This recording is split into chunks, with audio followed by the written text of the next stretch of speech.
UP PCS main 2020 का GS paper 2 हुआ था 22 जनवरी 2021 को। इसके एनालिसिस देख लेते हैं, इसके क्वेश्चन देख लेते हैं। इसमें 28 क्वेश्चन आए हैं उत्तर प्रदेश से। इसमें देखिए किस तरह से क्वेश्चन आते हैं। इसमें 10 क्वेश्चन आते हैं 125 वर्ड के और वो होते हैं 8 मार्क्स के। 10 क्वेश्चन आते हैं 200 वर्ड के, वो होते हैं 12 मार्क्स। 3 घंटे का टाइम दिया रहता है। सबसे इंपॉर्टेंट चीज़ होती है कि आपको आंसर राइटिंग पूरे करने हैं, पूरे क्वेश्चन अटेम्प्ट करके लिख के आना, ये भी एक इंपॉर्टेंट चीज़ है। पेपर का लेवल अगर आप देखेंगे तो कोई ज़्यादा टफ नहीं था। मेन चीज़ यहाँ पे है आंसर राइटिंग, जितनी आप कर सकते हैं उतनी करिए। GS2 की हमारी प्लेलिस्ट है यूपी पीसीएस मेंस के लिए, उसमें से कई क्वेश्चन डायरेक्टली आए। इस बार एक्चुअली ऐसा हो रहा है कि जो सिलेबस में की पॉइंट दिए हुए हैं ना, जो आपके सिलेबस में पूरा जो है एक कई सारे पॉइंट दिए हुए हैं, ठीक है, उनके से डायरेक्टली क्वेश्चन इस बार बना है। 2018-19 में एनालिटिकल क्वेश्चन था। इस बार का पेपर रिलेटिवली 2018 और 19 से थोड़ा सा ईजी है। ठीक, यूपी पीसीएस की तैयारी कर रहे हैं तो ये फ्री वाला टेलीग्राम हमारा जरूर फॉलो कर लीजिएगा, जरूर से जरूर। यूट्यूब में है साथ तो ये जरूर कर लीजिएगा। अभी 2021 के लिए हमारा पेड ग्रुप चालू हो रहा है 10 फरवरी से। उसके लिए ये इन दोनों पे आप कॉल कर सकते हैं या फिर मुझे आप व्हाट्सअप कर सकते हैं 7838692618 पे। मेंस 2021 का ग्रुप जल्द चालू करें। देखिए हमने लगातार मेंस की आंसर राइटिंग जो चलाई थी, मॉडल आंसर, उससे डायरेक्ट क्वेश्चन आए, डायरेक्ट क्वेश्चन आए, कई सारे लगातार क्वेश्चन आए। ऐसे में जितने भी इस बार क्वेश्चन आए सारे हमने करवाए थे ऐसे पहले ही। हिंदी वाले में पूरा का पूरा पेपर जो है हमने आपको करवा रखा है। अभी ऐसे के लिए कहाँ कहाँ से आए वो आपको वीडियो मिल जाएगा थोड़ी देर में। GS1 वाले की एनालिसिस मैं दे ही चुका हूँ, उसमें भी सारे क्वेश्चन आए थे स्टडी फॉर सिविल सर्विसेज से। GS2 में भी, मतलब अगर आप यूपी पीसीएस की तैयारी कर रहे हैं, ठीक है, तो इवन कोई भी पेड ग्रुप ज्वाइन करे बिना किसी का भी, ना हमारा ना और किसी का भी, तो भी आप प्री से लेके मेन से लेके इंटरव्यू तक पूरी तैयारी कर सकते हैं। प्री के लिए पूरी प्लेलिस्ट बना दी गई है। 2021 के लिए टेस्ट सीरीज की अलग प्लेलिस्ट है, प्रीवियस ईयर क्वेश्चन की अलग प्लेलिस्ट है, करंट अफेयर की अलग प्लेलिस्ट है। मेंस के लिए हमने GS 1, 2, 3, 4 की अलग अलग प्लेलिस्ट है, ऐसे की अलग है, हिंदी की अलग है, इंटरव्यू के लिए अलग प्लेलिस्ट है। अब ये देख लेते हैं पेपर। ये आपके 20 क्वेश्चन आए थे, 200 मार्क्स का होता है ये, ठीक है। और इसमें देखा गया अगर 2018 में सबसे ज़्यादा मार्क्स इसी में लोगों ने खींचे थे। ज़्यादातर लोगों के इसमें अच्छे मार्क्स आए हैं, मतलब कोई कमी, कोई ऐसा ही बिरला ही होगा जिसके बहुत कम आए हो इसमें। GS3 में ज़्यादातर लोगों के कम आए थे। खैर, पहला क्वेश्चन है जुडिशियल एक्टिविज्म से रिलेटेड। ये बहुत पुराना क्वेश्चन है, कई बार घुमा फिरा के पूछा जा चुका है। जुडिशियल एक्टिविज्म वही है कि भैया जुडिशरी जो है ज़्यादा एक्टिवेट हो जाती है और कोई चीज़ कॉन्स्टिट्यूशन में नहीं लिखी है, फिर भी जो है ये लोग सुओ मोटो और ये सब कॉग्निजेंस करके या फिर कोई नई डॉक्ट्रिन बना देते हैं या PIL वाला करके। कुल मिला के जो जुडिशरी की पावर है और जो एग्जीक्यूटिव की पावर है, दोनों अलग अलग है, क्योंकि सेपरेशन ऑफ पावर का कॉन्सेप्ट ही अलग है। इसका मतलब है कि लेजिस्लेटिव सिर्फ जो है लॉ बनाएगा, एग्जीक्यूटिव उसको जो है एग्जीक्यूट करवाएगा, फॉलो कराएगा, और जुडिशरी सब पे चेक रखेगा भैया कि जो लॉ है वो सही से फॉलो हो रहे हैं कि नहीं। मतलब कोई भी जो है फंडामेंटल राइट या कोई किसी का वायलेट नहीं हो रहा है, वो सब जो है जस्टिस मिलना चाहिए सबको, ये काम है जुडिशरी का। लेकिन आजकल अगर आप देखें तो जुडिशियल एक्टिविज्म तो हो ही रहा है, जो कि कॉन्स्टिट्यूशन में नहीं लिखी होती चीज़ें, वो भी मतलब गवर्नेंस में भी इनका दखलंदाजी हो जाता है। बल्कि इसका एक और टर्म है, एक एक्सट्रीम फॉर्म है, वो है जुडिशियल ओवर रीच। मतलब जब जुडिशरी अपनी जो उनकी पावर है वो एकदम एडवेंचरिज्म की तरफ आ जाती है, बहुत ज़्यादा कुकू करने लगते हैं, तब वो हो जाता है जुडिशियल ओवर रीच। ये सब हमने बताया हुआ, कई बार बता चुके हैं इस पर क्वेश्चन, और ये रिपीटेड टॉपिक है। इससे भैया रिलेशनशिप जो है सेपरेशन ऑफ पावर वाला कॉन्सेप्ट ही बिगड़ जाएगा पूरा का पूरा। सिंपल बात यही है। प्रेसिडेंट हमारे इंडिया के डिक्टेटर नहीं हो सकते हैं, ये आपको एक्सप्लेन करना है। आराम से बहुत सारे पॉइंट लिखे जा सकते थे, सिर्फ आपको बेसिक अंडरस्टैंडिंग जरूरत होती है। अच्छा, GS2 के लिए बुक्स कौन कौन सी पढ़नी चाहिए? लक्ष्मीकांत की पढ़ लीजिए, सिर्फ प्लेलिस्ट लक्ष्मीकांत की, हमारी इंडियन पॉलिटी बाय लक्ष्मीकांत की प्लेलिस्ट है स्टडी फॉर सिविल सर्विसेज में, तो लक्ष्मीकांत की बुक पढ़ सकते हैं हमारी प्लेलिस्ट के साथ। और एक गवर्नेंस की बुक आती है, उससे 2-4 टॉपिक पढ़ सकते हैं, या फिर हमारी प्लेलिस्ट पढ़ लीजिए GS2 की, बस काफ़ी है। ठीक है जी। जो प्रेसिडेंट है डिक्टेटर बन नहीं सकता है, क्योंकि उनको जो हमारे प्रेसिडेंट है वो तो एक रबर स्टैंप है, एक सिंबॉलिक है। उनको उनको जो है वैसे कोई राइट थोड़ी ना है, वो तो जो काउंसिल ऑफ मिनिस्टर है उसकी एड और एडवाइस पे ही काम करेंगे। ठीक है। इंटर स्टेट काउंसिल से रिलेटेड क्वेश्चन आया है। अब देखिए डायरेक्टली क्वेश्चन आया है कि भैया आपको रोल बताना है, कोऑपरेटिव फेडरलिज्म को कैसे प्रमोट करते हैं ये। ठीक है, तो ये सब चीज़ें जो है बहुत बेसिक चीज़ें हैं, आपको बस इसके बेसिक भी पता हो आराम से आप लिख सकते हैं। आर्टिकल 32 मतलब कि आपका फंडामेंटल राइट वायलेट हो तो आप डायरेक्टली सुप्रीम कोर्ट जा सकते हो। तो ये सोल है इंडियन कॉन्स्टिट्यूशन का, ये किसी का स्टेटमेंट भी है, बस उसी को आपको एक्सप्लेन करना है। एनजीओ का रूरल डेवलपमेंट में क्या क्या भूमिका रही है, कैसे एनजीओ ने जो ग्रामीण क्षेत्र के लोग हैं उनको एम्पावर किया है, क्या क्या रोल रहा है ये आपको बताना है। बहुत ही ज़्यादा जो है यहाँ पे सिंपल क्वेश्चन है। सिंपल बात ये है कि आपको आंसर राइटिंग अगर आपने प्रैक्टिस करी होगी आप आराम से पूरा पेपर करके आए होंगे। जो है इस बार का पेपर कोई वैसा नहीं है कि छोड़ा जा सके, ठीक है। जैसे यहाँ पे यूपी है, अब मान लीजिए ये देखिए क्वेश्चन इतना जनरलाइज क्वेश्चन है कि इसको एक्चुअली यूपी वाले में मानना ही नहीं चाहिए, ठीक है। थोड़ा बहुत इसमें ये स्पेसिफिकेशन दिया जा सकता है, लेकिन ये वाला क्वेश्चन जो है ये एक्चुअली जनरलाइज क्वेश्चन है। इसका कहीं का भी अगर आपको रूरल डेवलपमेंट में पता हो कि भैया क्या प्रैक्टिसेस या फिर जो है पॉलिसी फॉलो की जाती है, तो वो वाले आप यहाँ भी लिख सकते थे, ठीक है। बस यूपी के बारे में एक आध स्पेसिफिक पॉइंट जोड़ सकते थे, अगर ना भी जोड़ते तो भी नंबर तो मिल जाते। तो यूपी पीसीएस का जानबूझ के ऐसा पेपर बनाया जाता है कि कौनो स्टेट वाला अगर यूपी पीसीएस का दे रहा है तो वो आराम से इसमें क्लियर कर सकता है। आप समझ सकते हैं कि मैं क्या हिंट कर रहा हूँ। खैर, रोल क्या है आईटी का, इंफॉर्मेशन एंड कम्युनिकेशन टेक्नोलॉजी का, गवर्नमेंट की पॉलिसीज़ के लिए ये आपको इवेलुएट करना है। अच्छा, इवेलुएट क्या होता है, एनालाइज क्या होता है, क्रिटिकली एनालाइज क्या होता है, एग्जामिन क्या होता है, ये सब वर्ड जरूर एक बार देख लीजिएगा। ये सब मैंने वीडियो बना रखा है, मैं आपको दिखाता हूँ। ये वाला देखिए, types of questions study for civil services, ये वाला वीडियो देख लेना। इसमें सारे वर्ड की चर्चा की गई है कि किस वर्ड में क्या क्या लिखना चाहिए।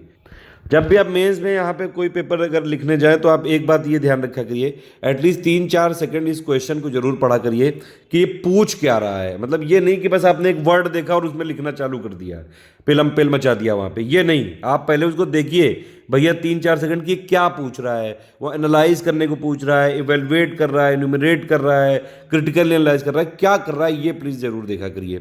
नेक्स्ट है इसमें कि आपको कई सारे एस्पेक्ट बताने हैं related to management of HR in India, human resources को।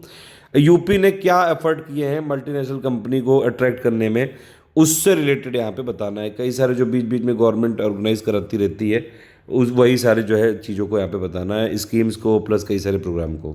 इंडिया की डायस्पोरा पॉलिसी क्या है, क्या क्या चैलेंजेस हैं इसके, नॉर्मल सा क्वेश्चन है ये। इंडिया अमेरिका का 2+2 मिनिस्टेरियल डायलॉग, ये भी बहुत ही नॉर्मल सा क्वेश्चन है ये, ठीक है। इसके बाद आपका देखिए ये एक कमेंट है, ये एक्चुअली ये क्या है, ये उन लोगों पे कमेंट है जो हर इशू को लेके पीआईएल कर देते हैं, मुंह उठा के कोर्ट में चले जाते हैं। कोर्ट ने भी कई बार इन लोग को लताड़ा है कि यार तुम हर जो है दूसरे दिन चले जाते हो पीआईएल लेके। ऐसे कौन लोग हैं आप जानते होंगे। Every matter of public interest can not be matter of public interest litigation, समझ रहे हैं आप बात। ये वाला क्वेश्चन है, अच्छा क्वेश्चन है, काफ़ी बढ़िया क्वेश्चन है।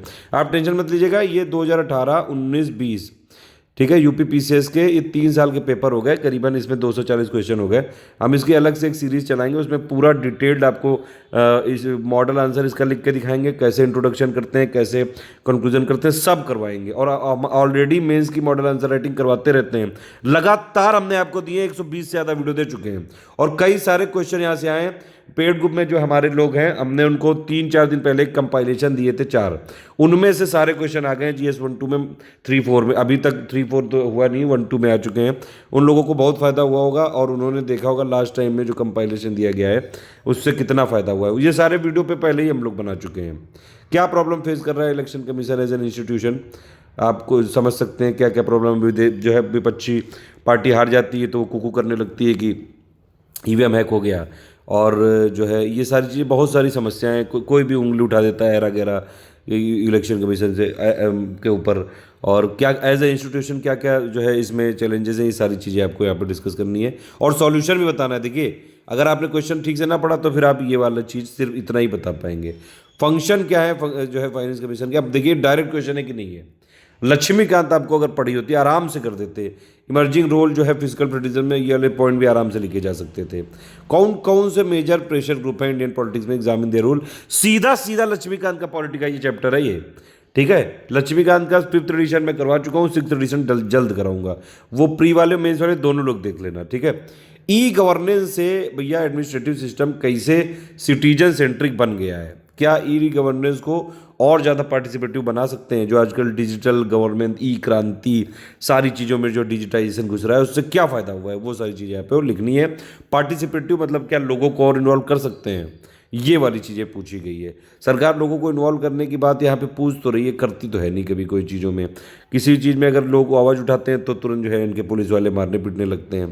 तो ये सारी चीज़ें हैं। अगर लोगों को और पार्टिसिपेटिव बनाना है तो भैया जो पहले जो है छोटे छोटे मुद्दे हैं उनको भी तो सुलझा लो, प्लस जो आपके लोकल लेवल पे गवर्नेंस होती है उन वहाँ पे तो पहले गवर्नेंस ला दो ठीक से। वहाँ पे जो है आपने देखा होगा पंचायत में पैसे ही नहीं इशू किए जाते हैं, तो ये सारी चीज़ें, बहुत सारी समस्याएं हैं इसमें। आरटीआई ने कई सारे सिविल सर्वेंट को फोर्स किया है कि भैया अपने स्टील फ्रेम से आओ और पीपल को, लोगों को सिंसियरली आप सर्व करिए। देखिए समस्या यही है बस, जो सूचना अधिकार अधिनियम ने लोक सेवकों को स्टील फ्रेम से बाहर आकर निष्ठापूर्वक जनता की सेवा करने के लिए बाध्य किया है, इसको व्याख्या करना है। एक्चुअली क्या होता है कि जो भी आप लोग तैयारी कर रहे हैं, जैसे तो आप लोग क्या है, आप लोग एक जो है सिविल सर्वेंट है, मतलब जनता के नौकर हैं। लेकिन जब आप लोग जो है ऑफिसर बन जाते हैं तो आप लोग समझते हैं कि आप हैं राजा। समस्या बस यहीं पे हो जाती है। अगर ये जो माइंडसेट है ये बदल जाए, लोगों को इस तरह से ट्रेंड किया जाए, जब इनकी ट्रेनिंग होती है इस तरह से जो है ढाला जाए कि भैया जनता की सुरक्षा करने के लिए हो, जनता को सर्व करने के लिए आप लोग रखे गए हो। जनता सर्वोपरि है, ठीक है, जनता से ऊपर कुछ नहीं है। इसीलिए आपने देखा होगा कि एक, अगर कोई जनता का रिप्रेजेंटेटिव, चाहे वो विधायक हो, चाहे एमएलसी हो, चाहे आपका सांसद हो, कोई भी, ये लोग क्योंकि जनता के रिप्रेजेंटेटिव, हमारे यहाँ रिप्रेजेंटेटिव डेमोक्रेसी होती है, लोग डायरेक्टली तो उसको रूल नहीं कर सकते हैं जाके, तो हमारे रिप्रेजेंटेटिव जाके हमारे बिहाफ पे डिसीजन लेते हैं। कोई भी बड़े से बड़ा ऑफिसर हो, चाहे आईएएस हो, डीआईजी हो, जो भी हो, अगर कोई भी जनता का रिप्रेजेंटेटिव जाता है तो उसको प्रोटोकॉल होता है कि उसको जो है यहाँ पे उनको इज्जत देनी पड़ती है, सैल्यूट करना पड़ता है, ये वाली चीज़ है। हालांकि जो ये नेता लोग हैं ये भी जनता के नौकर हैं। समस्या बस यही कि जो लोग जब ये बन जाते हैं, गद्दी पा लेते हैं, तो अपने आप को राजा समझने लगते हैं। खैर, नेक्स्ट है इसमें कि आपको इवेलुएट करना है क्या, कौन कौन सी जो वेलफेयर स्कीम यहाँ पे SC ST के लिए चलाई गई थी यूपी गवर्नमेंट के द्वारा, उनका क्या इम्पैक्ट पड़ा है। नेक्स्ट है इसमें एक प्रधानमंत्री मोदी जी और जो चाइनीज़ का, देखिए ये जो ये चाइना के प्रेसिडेंट और इंडिया के जो प्रधानमंत्री, उनके बीच में एक समिट हुई थी, बढ़िया सौहार्दपूर्ण थी, मीडियम तो जरूर बताया जा रहा था, लेकिन फिर भी यहाँ पे अगर आप देखेंगे तो विवाद जो है वास्तविक रेखा पे, यानी कि LCA पे ये जो गहराया जा रहा है। कौन कौन सा रीज़न है इस पे, ये आपको बताने हैं। क्वाड के बारे में कई बार आ चुका है क्वेश्चन, बहुत जो है पुराना क्वेश्चन है ये, और बार बार ये चर्चा में आता है। बहुत पुराना इसलिए कह रहा हूँ क्योंकि बार बार करंट अफेयर में चर्चा में आता रहता है, ठीक है। तो इसके 2 पार्ट हैं, ध्यान रखिएगा, दोनों पढ़ने हैं आपको। फिर फाइनली कोविड से पूछा गया WHO का क्या रोल है। WHO का तो ये रोल, मजाक के लिए तो कई सारी चीज़ें कही जा सकती हैं, खैर आपको यहाँ पे डिस्कस करना है WHO का रोल के बारे में। WHO ने जो है ठीक काम नहीं किया वैसे देखा जाए तो, क्योंकि चाइना में से ये जो अदर कंट्रीज में फैल रहा था, इन्होंने इन्फॉर्मेशन बहुत लेट दी थी और उसको महामारी भी बहुत लेट डिक्लेयर किया था। कई सारे पॉइंट आपको यहाँ पे लिखे जा सकते थे। खैर, ऑल द बेस्ट है आपको, जय हिंद है। लगातार हम आपको सर्व करते रहेंगे यूपी PCS के लिए। हम प्री से लेके मेन तक का, मेन से लेके इंटरव्यू तक का सारी प्लेलिस्ट एकदम फ्री बना चुके हैं। बिना कोई पेड ग्रुप ज्वाइन किए भी आप पूरी तैयारी कर सकते हैं। अगर आपको फाइनेंशियल आपके पास है, मतलब अच्छी खासी, आप मतलब थोड़ा सा भी अगर फाइनेंशियली आप अफोर्ड कर सकते हैं तो हमारे पेड ग्रुप ज्वाइन कर सकते हैं, वरना कोई दिक्कत नहीं, सारे वीडियो फ्री हैं, फ्री थे, फ्री रहेंगे। ये मेरा व्हाट्सएप है 7838692618। कोई मैसेज, कमेंट, सजेशन हो तो आप यहाँ पे बात कर सकते हैं। ऑल द बेस्ट है।